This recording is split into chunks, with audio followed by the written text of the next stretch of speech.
My father didn't cough or clear his throat before he slid the sleek leather binder across the mahogany. He simply spoke my sister's name like it was already written in stone. Leela had been back exactly 1 week. I had shouldered my parents for a decade. My mother's small nod rang louder than any shout could have. I said nothing. I didn't flinch. I set the durable power of attorney beside the ring of house keys. The steel rang out, slicing the quiet. Everyone assumed I was yielding. But when Leela unfolded the note I had left for her, she didn't reread it. She couldn't. I grew up in corridors that smelled of bleach and faded lilac, the overhead lights humming like tired bees. My father always walked ahead, long sure strides, calling every resident by their first name. I followed, pushing a wheelchair I was still too short to manage, standing on tiptoe so it wouldn't veer. The frame rattled and he'd glance back with a smile that never reached me. "Easy there, Cora," he'd murmur, then turn again to whoever he hoped to charm.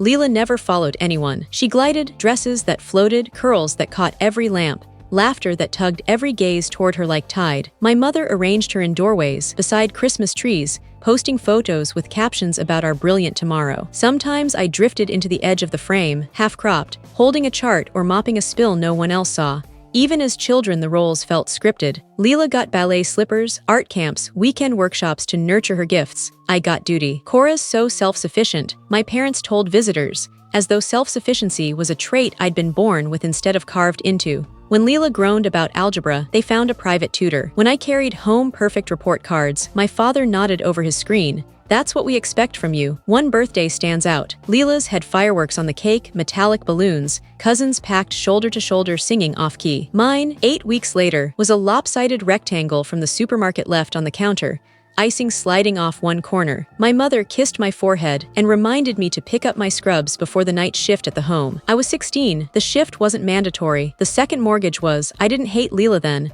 She hadn't written the script. She simply danced inside it. But I learned early that desire made me troublesome, so I stopped desiring. I refilled pill organizers, folded warm towels, helped residents address Christmas cards in shaky handwriting. I became the girl who fixed things without being asked, whose reliability erased any need for applause. By the time I was grown, the mold had set. Leela moved to Atlanta to chase a career in branding and content, a path my parents mentioned with hushed awe. When she phoned, it was usually to ask for another transfer. They always sent it. Then my father's heart stuttered, my mother's memory began to slip. The homes began to sag. Employees quit, rules tightened, and the person they leaned on was not the daughter they had poured money and dreams into. It was me. I signed the power of attorney on orange vinyl in a hospital corridor at 3 a.m., my mother nodding like this moment had always been waiting. "You're steady in a crisis," she breathed. It wasn't praise, it was assignment. Some evenings, after double shifts, I'd catch my reflection in the glass entrance doors, spine straight, hair in a low knot, tablet against my chest. I didn't look 20-something. I looked like someone who had already served her sentence. I remember thinking, even then, that this was my station. Never chosen, simply handed over. That was the day I understood what my family truly thought. Leela was the portrait, I was the frame. The change arrived without thunder, the way humidity thickens before rain. At first it was tiny omissions. An email about a state survey landed without my name copied, then another. Then a calendar invite for leadership transition planning.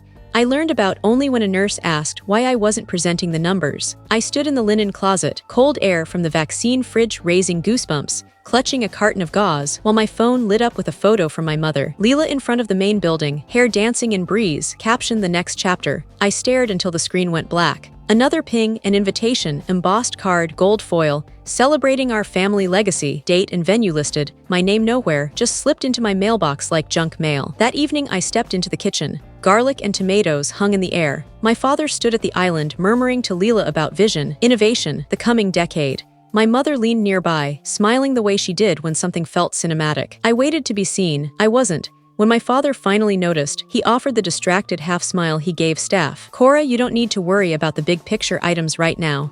You've carried so much already. Time for Leela to step up." The phrase "step up" echoed. Leela stood with arms loosely folded, polite stage smile ready, as though waiting for her cue. I opened my mouth, nothing came. My fingers whitened around the tablet edge. My mother brushed my wrist. "You're wonderful behind the scenes, sweetheart. Let her have the spotlight." Behind the scenes, the words landed like lead. Later, I found another binder on the table, financial forecasts in Leela's looping handwriting.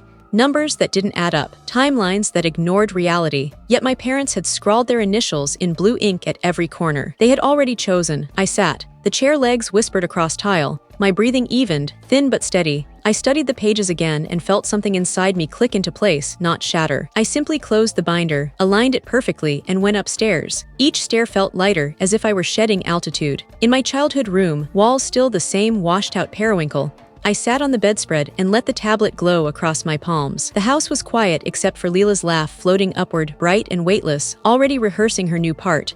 I opened a blank file. No title, no rage, just white space. Then I started. First section, a timeline. 10 years collapsed into dated lines. Heart attacks, surprise audits, norovirus outbreaks. The winter we almost lost Medicare entirely.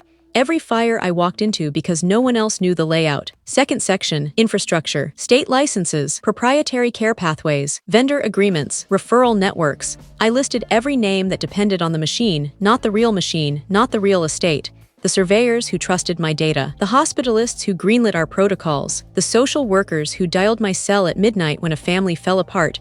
I didn't have to invent evidence. It had always existed. I only had to gather it. Before dawn the next morning, I drove the empty streets of Savannah, sky the color of wet cement.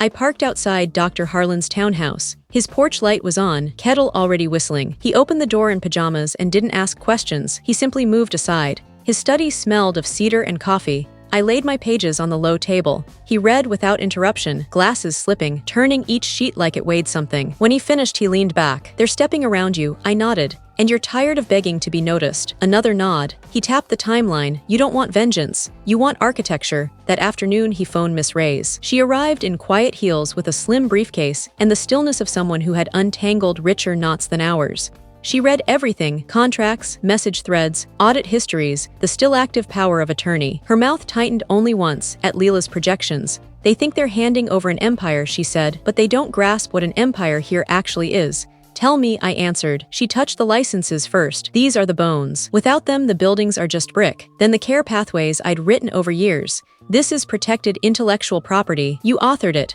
Last, she lifted the partnership summary. "This is relational capital. It follows competence, not blood." I sat very still. "You can insulate what you built," she went on, "not with drama, with walls." For 7 days, we constructed a nonprofit entity to cradle every intangible asset. The name, the clinical playbook, the data backbone, the referral streams, not to hoard, but to shield a system that served residents, not egos. Harbor Light Foundation. I picked the name without fanfare, a steady light for people who needed safe passage. Using the unrevoked power of attorney, I executed every transfer with the same care I once used measuring morphine. Every form signed, witnessed, recorded. My parents, thinking it mere paperwork to streamline things while we're unwell, accepted ceremonial advisor titles without reading past the first page. No equity, no veto, just their names on a letterhead. When it was finished, I returned to daily rounds as though nothing had shifted. Checked charts, adjusted staffing, greeted nurses who met my eyes with the quiet gratitude of people who remembered who kept the lights on. Leela wafted through corridors with a rose gold notebook, suggesting font choices for the new brochures.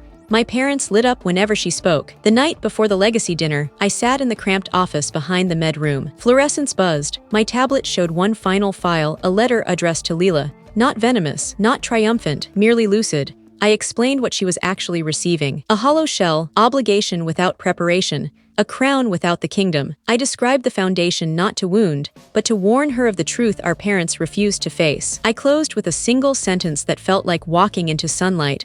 "What you carry from here is entirely what you decide to pick up." I printed it, folded it once, sealed it in a scarlet envelope, quietly impossible to ignore. The evening of the dinner, I slipped the envelope into my bag beside the keys and the original power of attorney, 3 small objects carrying the whole truth. This time, I would not repair what they shattered. This time, the structure would announce itself. The private room glowed candles, starched linens, flutes catching light.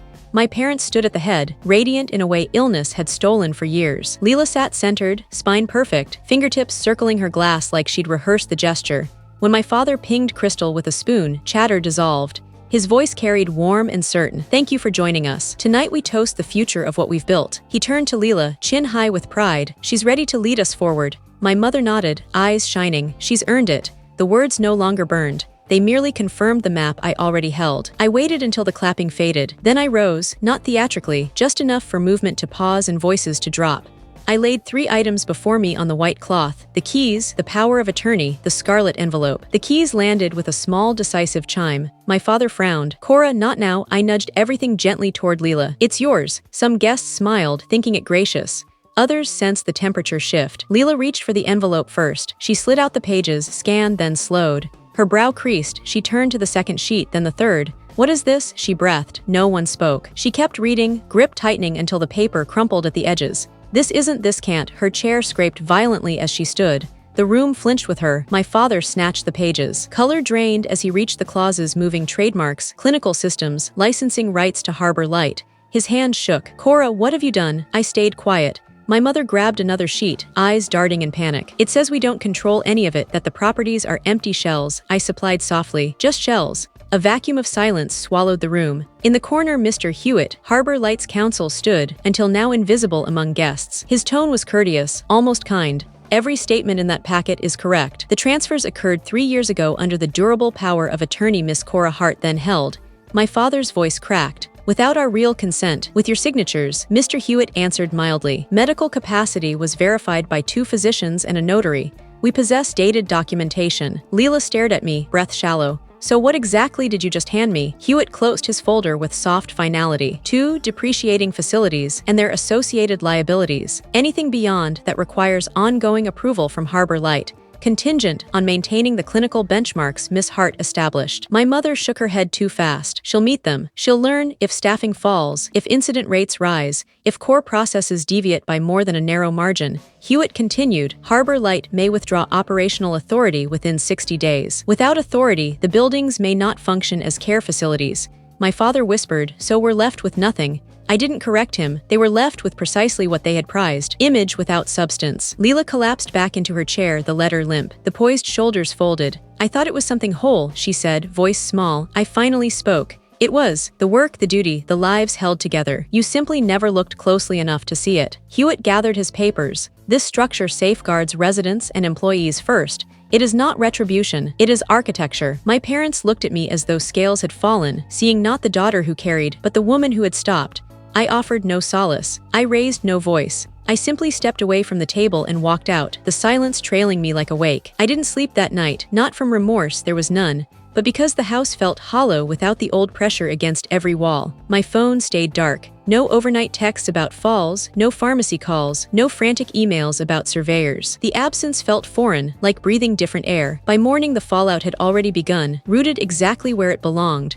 I watched from the distance I had earned. A week later, I passed my parents in a crowded Medicaid office. Hands knotted, eyes fixed forward. They didn't see me. I kept walking. Not cruelty, just nothing left to mend. A month after that, during an unannounced visit to one of the old sites, I spotted Leela guiding a resident's wheelchair down a dim hall, movements tentative, almost tender. She looked smaller without an audience. She didn't notice me. I let her keep the moment. Some endings roar, mine sighed into quiet. For the first time, I carried only what was mine. Nothing exploded afterward. No slammed doors, no last confrontation. Just a boundary drawn in stillness. Families break loudly, borders settle softly, like dust that finally stops rising once you quit pretending you're the one keeping the house from collapsing. Freedom wasn't victory, it was refusal to keep holding. Sometimes the most powerful statement is no statement at all. And sometimes the hush that follows is the only honesty that ever mattered. If this one lingered, stay near. Others are on the way.